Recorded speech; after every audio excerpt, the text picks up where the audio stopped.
Hi. That's fine. Bruh, DJ Unk.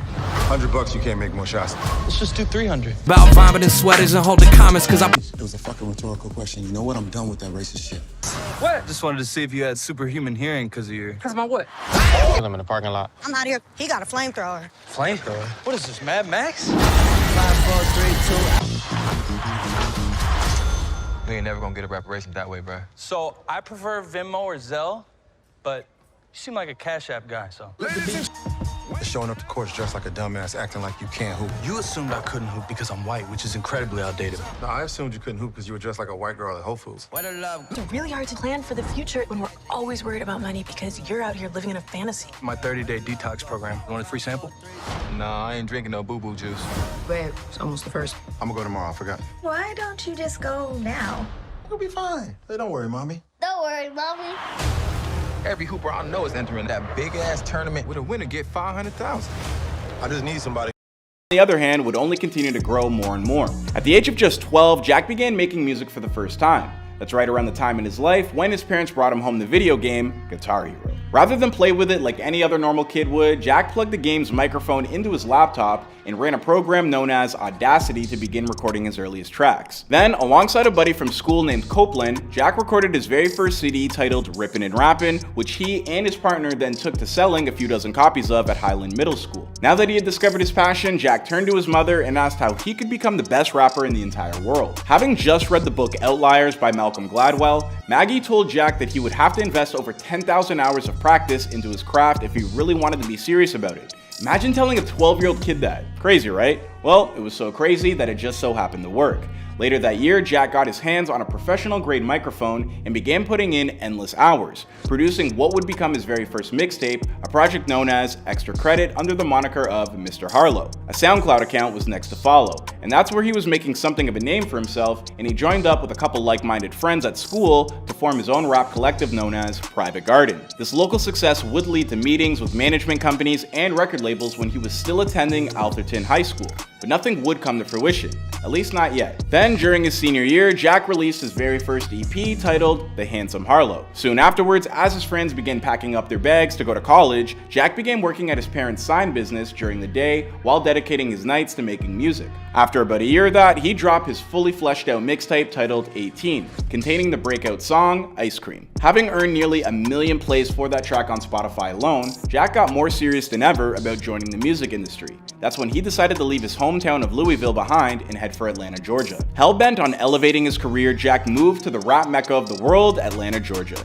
And sure, he may have been the white boy looking to make it in the world of hip-hop, but the color of his skin was not something he was looking to highlight or take advantage of in music.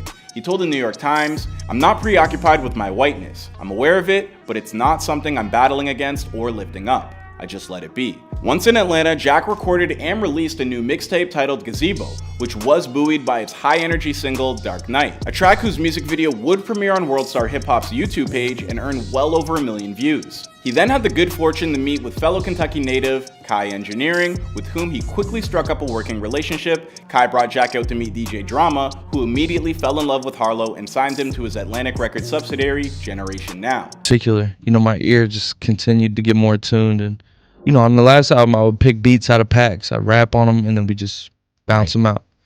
And I still cared a lot on the last album, but you just every year or 6 months, you find new things to care about that you didn't care about before. So this time I'm like, oh no, change that snare, or I don't like these chords. They're giving me the wrong feeling, So we really fine-tuned this album to a place I've never done with any music. And where does that come from, you think, Jack? Does it come from you making sure you put out the best material, also mixed with a little bit of, people are really listening to you different as well? Yeah, the stakes feel higher, but also, like I said, your ear gets more tuned, and you just get, say the audience wasn't growing. As you get deeper into anything, I don't care if you build model trains, like you probably start to notice something like, right, ooh, I want to change the trees around around this part of, you know what I'm saying? Just the details become more and more clear.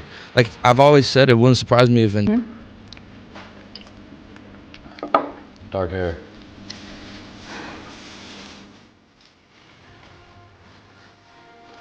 You know what I like? Yeah. Where I'm from, I don't know if they have it out here. They have little boxes in public. You can open them up, and there's little books inside. It's a little library. Yes. Take a book, put it back. Never done it. I just like walking past them. Can you read? What the hell is this? Sorry, I meant, do you like to read? I do. I heard that your weakness is for girls born in the 70s. It's true. I was just wondering, like, what about the 90s? Is that I like the 90s. cool? But something about the 70s. Yeah. Well, what about it? Well, you are stupid. I'm stupid. Yeah, like in a good way. Okay. Yeah. In 2017, red hot. I mean, Atlanta's still producing all of it, but like right then, it was just like Thug was hot, and Uzi was coming out of Mean Street at the time.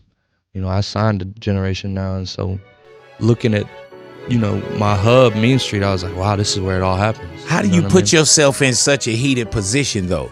You know, because sometimes we don't want to jump in the fire, you know? And of course, you know, there wasn't too many people probably looking for you in Kentucky. You know what I'm saying? Yeah. So you got to go to it. But you went right to the fire.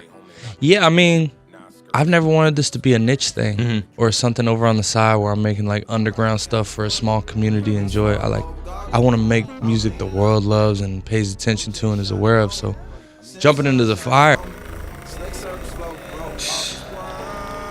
I had no idea about Kamal's the best player in the country. What happened? You up there for that? What? Another win.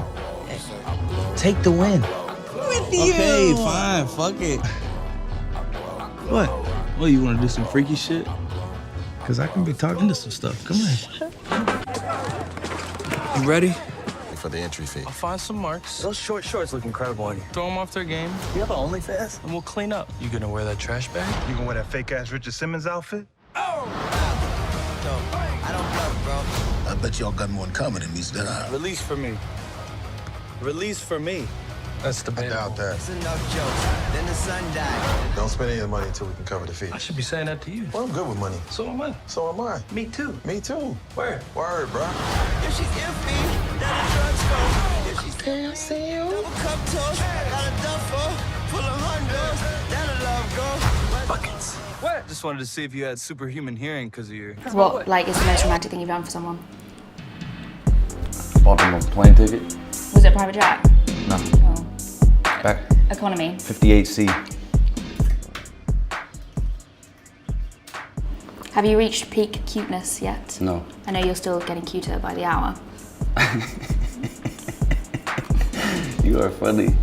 I know. I think I got like 4 years till peak. 4 years, okay. And then it. Did you have braces as a child? I did. So did I. Really? Yeah. I didn't know they did those over here. What? Obviously they do. What you got next? What you got for me next? How many children do you want? Many. Many? All girls. Really? Yeah. I want 8 daughters. It's a bit excessive. Okay, that's my answer. And where would you live? Would you live in a big house with them? London. Oh, you live in London? In a flat yes. on Oxford Street. 8 daughters. Really? Single dad. And you'd be like rapping around town. Still. Rapping around town. Thank you, brother. Yeah. I grew up without my dad, man. Yeah. So,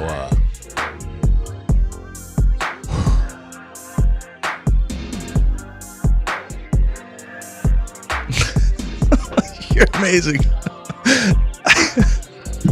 thank you. You're amazing. No doubt.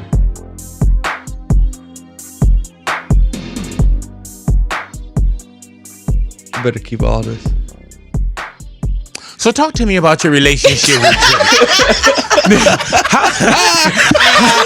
How does this relationship with Drake come together, man? You know what I'm saying? Hey, man, he over there airing out like, man.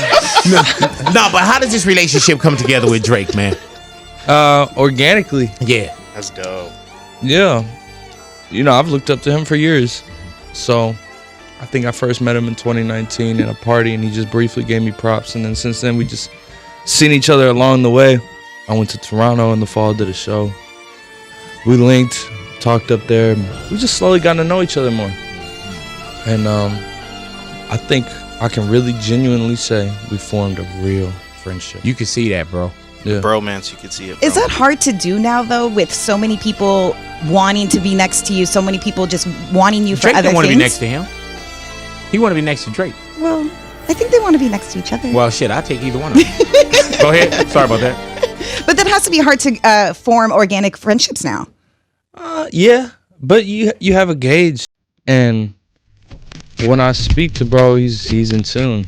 You know what I'm saying? And he's also, you know, one of my idols. Mm-hmm. So I'm very interested in a friendship. You know what I'm saying? I'm interested to learn from him. I'm interested in him telling me the truth, and you know, just hearing his thoughts on things. But after we met, he just totally exceeded my expectations for what type of person he was, and we just clicked, bro. We just totally clicked. So It's fun to watch. Hey, man. So dope. When you were at that NBA game, the refs. Yeah. Yeah, man. Dude, the refs on mic, they were like, who's Jack Harlow? Right. Who's Jack Harlow?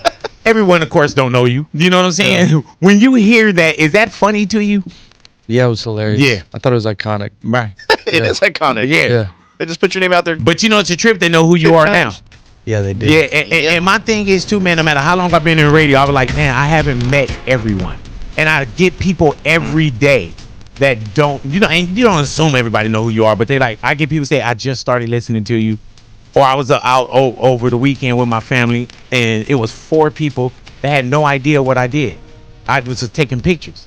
And they were like, oh, so what do you do? And I was like, oh, I do radio, I do television. You know what I'm saying? I got Jack Harlow coming next week. I didn't say that, but I just want you to feel good about it. It worked. Yeah, it did. There it is right there. Well, I probably shouldn't have put the disclaimer on it.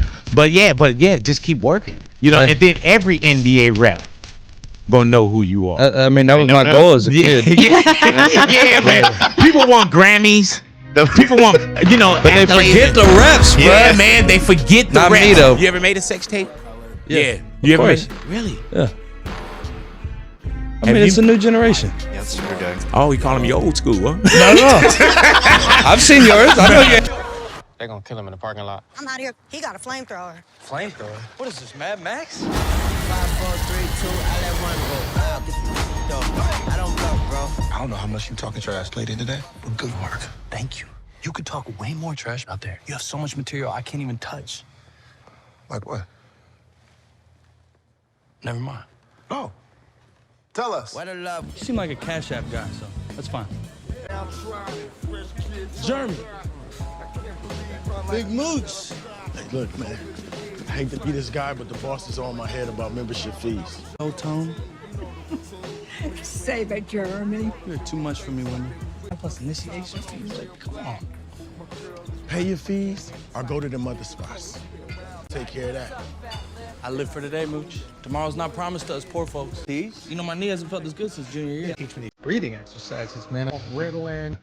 I wanted it to be a surprise, and I felt like when I heard the beat, I could hear Snoop Dogg on it. And so I brought it to him. I went to his studio, and he did that in one take. He's like, you just want me to talk on you? And I was like, yeah. He went in there and said that, and then he was like, how was that? I was like, it's perfect. Man, you would have been the G, be like, man, can you go back in one more time? I would have done it, but he's perfect. Right, perfect man. Everything he says is incredible. Hey man, yeah, man, that's my guy right there. I believe it. Yeah, real talk, man. But I want to thank you for coming into the neighborhood, bro.